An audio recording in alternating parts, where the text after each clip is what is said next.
উধারবন্দে ঘন ঘন চুরি ও ডাকাতি, কঠোর পদক্ষেপ নেওয়ার দাবি কংগ্রেসের। উধারবন্দে ঘন ঘন চুরি ও ডাকাতির ঘটনা প্রতিরোধে পুলিশ প্রশাসনকে কঠোর পদক্ষেপ নেওয়ার জোরালো দাবি জানিয়েছে কংগ্রেস।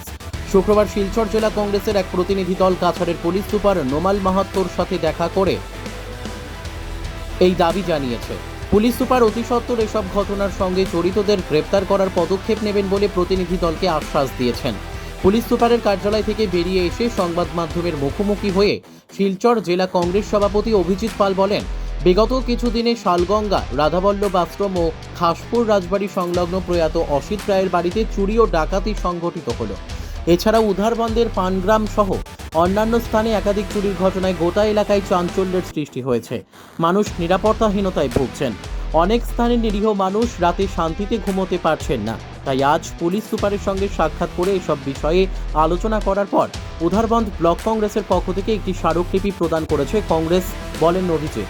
প্রতিনিধি দলে অন্যান্যদের মধ্যেও ছিলেন শিলচর লোকসভা আসনের কংগ্রেস প্রার্থী সূর্যকান্ত সরকার, উধারবন্দ ব্লক কংগ্রেসের সভাপতি পুলক রায়, সহসভাপতি আবুল হোসেন, সাধারণ সম্পাদক আব্দুল হক লস্কর ও সম্পাদক সাদিক বড় ভূঁইয়া।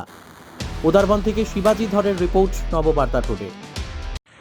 গত বুধবার রাত্রে আনুমানিক প্রায় 1টার সময় খাসপুর রাজবাড়ি সংলগ্ন এলাকাতে যে ঘন ঘন 4টা ডাকাতি হয়, সেই ডাকাতি ঘটনায় এই এত অঞ্চলের মানুষ প্রচণ্ডভাবে উদ্বিগ্ন।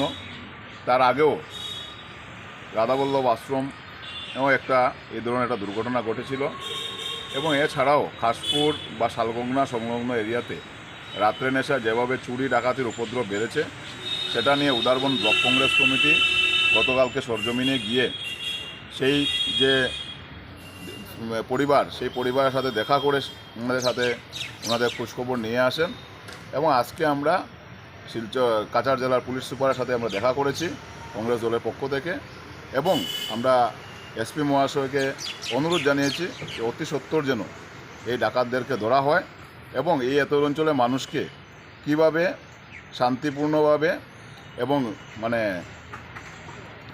ইয়েভাবে এই এরিয়া মানুষ শান্তি সুষ্ঠুভাবে থাকতে পারে। চুরি ডাকাতি যাতে এই অঞ্চলে মানুষ যেভাবে আজকে উদ্বিগ্ন, মানুষ রাত্রেবেলা ঘুমায় না ভয়েতে, সেই জায়গার থেকে যেন মানুষকে দেওয়া হয়, সেই নিয়ে আমরা পুলিশ সুপারের সাথে কথা বলেছি এবং পুলিশ সুপার আমাদেরকে আশ্বস্ত করেছেন যে উনি অতি সত্বর সেই ব্যাপারটা দেখছেন এবং ডাকাতদেরকে ধরার জন্য উনি চেষ্টা চালিয়ে যাচ্ছেন।